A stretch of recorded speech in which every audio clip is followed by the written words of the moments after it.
Cristiano Ronaldo ಬಗ್ಗೆ ಒಂದು emotional ವಿಷಯ ಹೇಳ್ತೀನಿ ಈ ವಿಡಿಯೋಲಿ ಕೇಳ್ತಾ ಹೋಗಿ. ಕ್ರಿಸ್ಟಿಯಾನೋ ರೊನಾಲ್ಡೋ ಅವರು ಡ್ರೆಸ್ಸಿಂಗ್ ಸ್ಟೈಲ್ ಅಲ್ಲಿ ಯಾವತ್ತೂ ಕಾಂಪ್ರಮೈಸೇ ಮಾಡಿಲ್ಲ, ಆದ್ರೆ ಅವ್ರ ಬಾಡಿಯಲ್ಲಿ ಒಂದು ಟ್ಯಾಟೂನು ಹಾಕಿಲ್ಲ. ಯಾಕೆ ಗೊತ್ತಾ?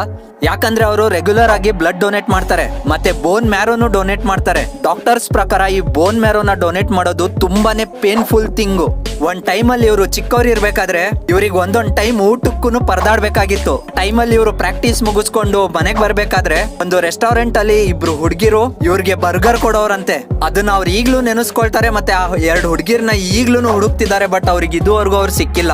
ರೊನಾಲ್ಡೋ ಫ್ಯಾನ್ ಬೇಸ್ ಹೆಂಗಿದೆ ಅಂತ ಏನ್ ಎಕ್ಸ್ಪ್ಲನೇಷನ್ ಮಾಡೋದ್ ಬೇಕಾಗಿಲ್ಲ ಅನ್ಕೊಳ್ತೀನಿ. ಅವರೊಬ್ರು ಗ್ಲೋಬಲ್ ಸ್ಟಾರ್. ರೊನಾಲ್ಡೋ ಅವರು ಒಂದು ಸೌದಿ ಅರೇಬಿಯಾ ಕ್ಲಬ್ಗೆ ಒಂದು ಡೀಲ್ ಬಗ್ಗೆ ಹೇಳ್ತಾ ಹೋಗ್ತೀನಿ. ಸುಮಾರು 2,000 ಕೋಟಿ ಒಂದು ವರ್ಷಕ್ಕೆ ಅವ್ರಿಗೆ ಕೊಟ್ಟಿದ್ರು ಈ ಕ್ಲಬ್ ಅವರು. ಒಂದು ರಿಪೋರ್ಟ್ ಪ್ರಕಾರ ಈ ಪ್ಯಾಕೇಜ್ 5,500 ಕೋಟಿ ಪರ್ ಇಯರ್ ಅಂತಾನು ರಿವೀಲ್ ಆಗಿದೆ. ಇದೆಲ್ಲ ಯಾಕೆ ಹೇಳ್ತಿದೀನಿ ಅಂದ್ರೆ ಇಷ್ಟೊಂದು ದುಡ್ಡಿದೆ, ಇಷ್ಟೊಂದು ಫೇಮ್ ಇದೆ ಇವ್ರ ಹತ್ರ. ಬಟ್ ಜನರಿಗೋಸ್ಕರ ಅವರು ಒಬ್ರು ಸ್ಟೈಲ್ ಐಕಾನ್ ಆದ್ರೂ ಟ್ಯಾಟೂ ಹಾಕಲ್ಲ. ಟ್ಯಾಟೋ ಹಾಕಿದ್ರೆ ಸ್ಟೈಲಿಶ್ ಆಗಿ ಕಾಣಿಸ್ತಾರಂತ ಅವ್ರಿಗೂ ಗೊತ್ತು. ಬಟ್ ಜನರಿಗೋಸ್ಕರ ಇದನ್ನ ಅವಾಯ್ಡ್ ಮಾಡಿದ್ದಾರೆ. ಸೊ ರೊನಾಲ್ಡೋಗೋಸ್ಕರ ಆದ್ರೂ ಒಂದು ಲೈಕ್ ಮಾಡ್ಲೇಬೇಕು ನೀವು. Thank you.